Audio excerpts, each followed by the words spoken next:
প্রচন্ড গরম এবং ফাঁকা গ্যালারি। যেটা হচ্ছে ক্লাব বিশ্বকাপে, সে কারণে এই প্রশ্নগুলো উঠছে, ক্লাব বিশ্বকাপকে আসলে দর্শক টানতে পারছে?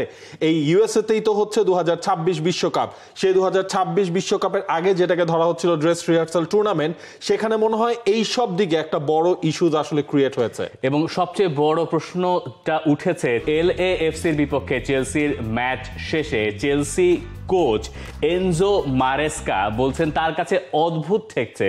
তিনি আসলে প্রত্যাশা করেন না এই গ্যালারি এত ফাঁকা থাকবে। মাঠের পরিবেশ কিছুটা অদ্ভুত তো ছিলই, স্টেডিয়াম প্রায় ফাঁকা ছিল, ভরা নয়। অবশ্য আমরা এই ম্যাচের প্রস্তুতি যখন নিচ্ছিলাম তখনই একটু অন্যরকম লেগেছে, যদিও পরের ম্যাচ দেখবেন ঠিকই আরও ভালো হবে, কারণ ব্রাজিলিয়ান দলগুলো সবসময় সমর্থক টানে। চেলসির পরের ম্যাচ ব্রাজিলিয়ান টিম ফ্লামেঙ্গোর বিপক্ষে, আর সেই কারণে তিনি প্রত্যাশা করছেন পরের ম্যাচে গ্যালারি হয়তো ভরা থাকবে। আটলান্টার যে মাঠে খেলাটা হয়েছে সেখানে ৭১,০০০ দর্শক ধারণ ক্ষমতা সম্পন্ন স্টেডিয়াম। টানা সপ্তমবারের মতো বেস্ট টিস্যু পেপার ব্র্যান্ড হিসেবে স্বীকৃতি পেয়েছে বসুন্ধরা টিস্যু। সেই মাঠের শেষ পর্যন্ত টেনে টুনে ২২,০০০ সমর্থক দেখা গেছে, এবং সেটা মাঠে একটা শূন্যতা তৈরি করেছে। এই ধরনের ফুটবল দেখে চেলসি সমর্থকেরা অন্তত পক্ষে অভ্যস্ত নন, কারণ চেলসি যে ধরনের আপনার ডোমেস্টিক টুর্নামেন্টে খেলে, বা হচ্ছে গিয়ে আপনার চ্যাম্পিয়ন্স লিগ হোক, কনফারেন্স লিগ হোক, সবসময় আমরা দেখি হচ্ছে ভরা গ্যালারিতে চেলসি খেলে থাকে। চেলসি কি ইউরোপিয়ান ফুটবলের এই নামি দামি ক্লাবগুলোর ক্ষেত্রে তাই হয়। দেখেন ইন্টার মায়ামির ম্যাচেও কিন্তু ফুল হাউস গ্যালারি ছিল না, মানে পুরোপুরি কানায় কানায় পূর্ণ না, অলমোস্ট 80 to 90% দর্শক সেই ম্যাচে ছিল। 65 এর মতো গ্যালারি ছিল, 60-র উপরে ভরেছে। সো ধরে নেন যে ওইটা সেফ, ওইটা সেফ। 90% এর উপরে দর্শক ছিল। সেম জিনিসটা হচ্ছে যখন আপনার ব্রাজিলিয়ান এবং আর্জেন্টাইন ক্লাবগুলো খেলছে। ফ্ল্যামেঙ্গোর ম্যাচে আমরা দেখলাম গ্যালারি ভর্তি, বোকা জুনিয়র্সের ম্যাচে আমরা দেখলাম গ্যালারি ভর্তি, পিএসজি অ্যাটলেটিকো মাদ্রিদের ম্যাচেও মোটামুটি গ্যালারি ভরা, ৭০,০০০ দর্শক ছিল ওই ম্যাচে। ৭০,০০০ পিএসজি ভার্সেস অ্যাটলেটিকো মাদ্রিদ। অন্য ম্যাচগুলোতে কিন্তু ওভাবে দর্শক টানছে না, মাঠে বসে মানুষজন সেই ম্যাচগুলো দেখতে চাচ্ছে না। এটার পেছনে তো কারণও মনে হয় রয়েছে। কারণ আছে, কারণ হচ্ছে দেখেন এই ম্যাচের কিক অফ টাইমটা এমন করে দেওয়া হয়েছে যেটা হচ্ছে ইউরোপের দর্শকদের জন্য ভালো হয়। যেহেতু ইউরোপিয়ান টিম খেলছে চেলসি, তো ওইখানকার লোকাল টাইম যখন ৩টা বাজে আপনি কিক অফ টাইম দেবেন, তার উপর একটা ওয়ার্কিং ডে সোমবার ছিল, এই কারণে দর্শক অনেকে আগ্রহী হন নাই বলে তাদের ধারণা। আবার যে মাঠে খেলা হয়েছে এই মাঠটা এমন নয় যে দর্শক সেখানে যান না। ইনফ্যাক্ট মেজর লিগ সকারের সবচেয়ে বেশি গড় অ্যাটেন্ডেন্স যে স্টেডিয়ামে সেটা হচ্ছে এই মাঠ, যে মাঠে চেলসি খেললো এলএএফসির সঙ্গে। আরেকটা জিনিস দেখেন, এলএএফসি কোন জায়গার ক্লাব? হ্যাঁ, মানে তাদের জন্য তাই না, কিন্তু সেটা তাদের সমর্থক টানতে পারে না, যেহেতু আটলান্টার মাঠে সেখানে আসলে আলাদা করে সমর্থক টানতে পারে না। এখন লোকে ভাবছে গরম, কিক অফ টাইমিং, এই সব কিছু মিলে এই ম্যাচটা এই কারণে এই প্রশ্নের অবতারণা ঘটিয়েছে। এখন এই যে টাইমিংটা, এটা নিয়েও আবার প্রশ্ন আছে। মানে প্রচণ্ড গরম, এই গরম নিয়ে অনেকের অনেক রকম কথা আছে। লুই এনরিকে এটা নিয়ে কথা বলেছেন, পিএসজি কোচ, যিনি যার দল ৪-০ গোলে আতলেতিকো মাদ্রিদকে উড়িয়ে দিয়েছে। তিনি বলছেন যে এই টাইমিংটা ইউরোপের দর্শকদের জন্য টিভিতে দেখার জন্য ভালো, কিন্তু মাঠে এর প্রভাব পড়ছে।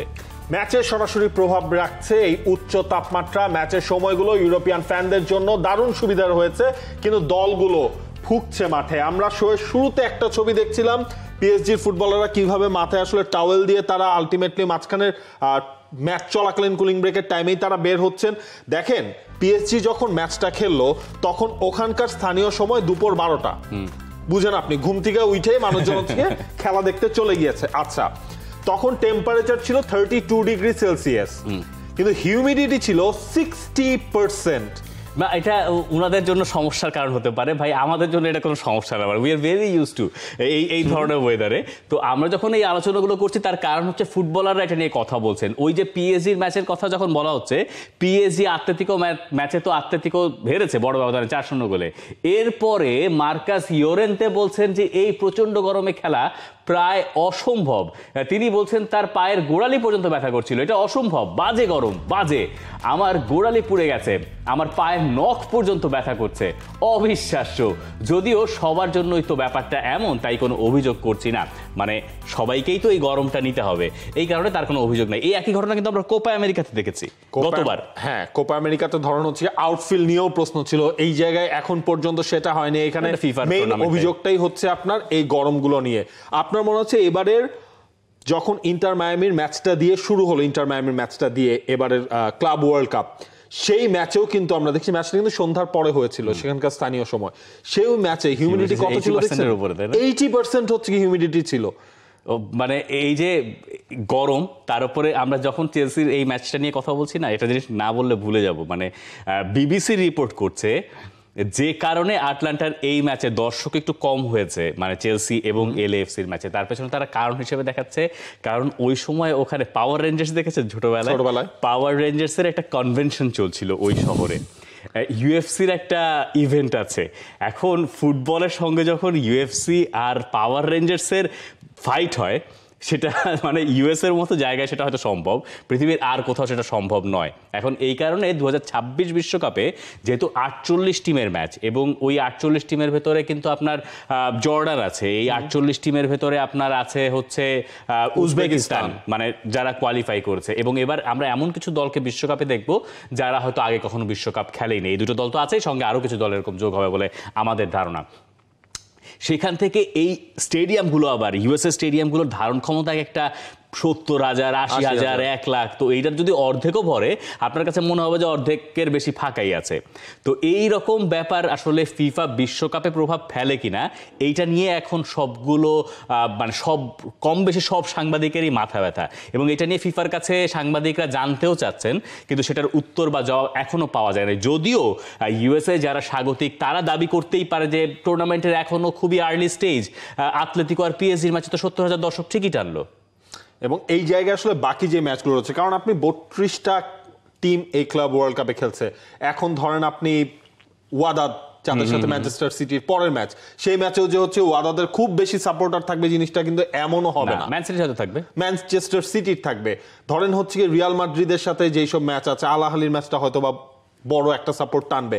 আপনি চিন্তা করেন সেখানে পাচুকার ম্যাচেও হয়তো বা বেশি সাপোর্ট থাকবে, তার পাশেই মেক্সিকো এবং শালসবুর্গের সাথে যখন ম্যাচটা হবে, তখন কি এরকম ভাইবটা দেবে? এইটাই, মানে এই জায়গাগুলো আসলে অনেক ব্যাপার স্যাপার আছে, এবং ওখানে যে সাংবাদিকরা গেছেন তারা নিয়মিত এটা বলছেন যে ইউএসএতে মানে একটা ইভেন্ট যে চলছে, অনেক বড় ইভেন্ট, সেটা আসলে বোঝার উপায় নাই। সেটা হতে পারে যে প্রথম ক্লাব বিশ্বকাপ, এটা নিয়ে লোকজনের মনে একটু আগ্রহ কম থাকতে পারে, কিন্তু আমার ধারণা যখন টুর্নামেন্টটা আরেকটু সামনের দিকে যাবে, রাউন্ড অফ 16, কোয়ার্টার ফাইনাল, যখন বড় দলগুলো একে অন্যের মুখোমুখি হবে নকআউট পর্বে, আমার মনে হয় তখন ম্যাচটা জমে উঠবে। এবং এটা নিয়ে ম্যান সিটির মানে এই যে গরম টরম যেটা নিয়ে আমরা কথা বলছি, শুধুমাত্র যে একজন দুজন বলছেন তা না। ম্যান সিটির নতুন সাইনিং থিয়ানি রেইন্ডার্স, তিনি পর্যন্ত বলছেন যে কঠিন হবে, অনেক বড় দল আছে এই কম্পিটিশনে, কিন্তু এর সঙ্গে তিনি গরমটাকেও একটা যুক্তি হিসেবে দাঁড় করাচ্ছেন যে এই গরম তো তাদের জন্য একটা চ্যালেঞ্জ। এক তো আপনার টাফ কম্পিটিশন, কারণ হচ্ছে গিয়ে যে কোনো কিছুই হতে পারে এখানে, এতগুলো দল। সিজনের ফার্স্ট টুর্নামেন্ট তো আমরা বলতে পারি, বা গেল সিজনের লাস্ট টুর্নামেন্ট তো আমরা বলতে পারি, যেভাবে আসলে যেটা নেওয়া যায়। তো এইখানে গরম একটা চ্যালেঞ্জ, এই টাফ টিমগুলো একটা চ্যালেঞ্জ, সবকিছু মিলিয়ে এইবারের ক্লাব ওয়ার্ল্ড কাপটা তো প্রথমবারের মতো হচ্ছে। হ্যাঁ, পরের বার থেকে হয়তো আমরা আরো গোছানো অবস্থায় দেখতে পারবো। এগুলো একটা বড় একটা চ্যালেঞ্জের মুখে ফেলে দিয়েছে ফুটবলারদের।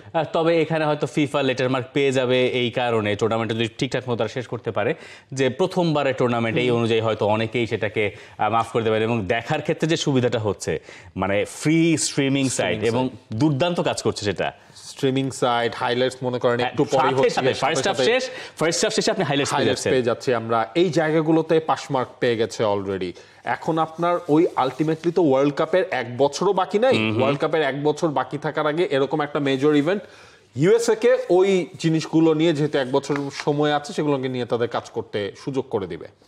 অনেকে বলছেন যে লোকালি মার্কেটিং করা দরকার। ফিফা নাকি মার্কেটিং করছে, কিন্তু লোকাল যে মার্কেটিং গুলো করা দরকার বা যে প্রমোশন গুলো করা দরকার, সেই প্রমোশনের ঘাটতি আছে বলে অনেকে মনে করছে। আর ইউএস আসলে এত বড় একটা দেশ, এখানে কোনো কিছুর কুল কিনারা আলটিমেটলি করা যাবে না। For more updates, subscribe to our YouTube channel and click on the bell icon. Follow us on Facebook and Instagram.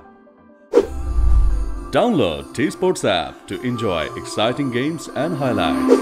Visit tsports.com.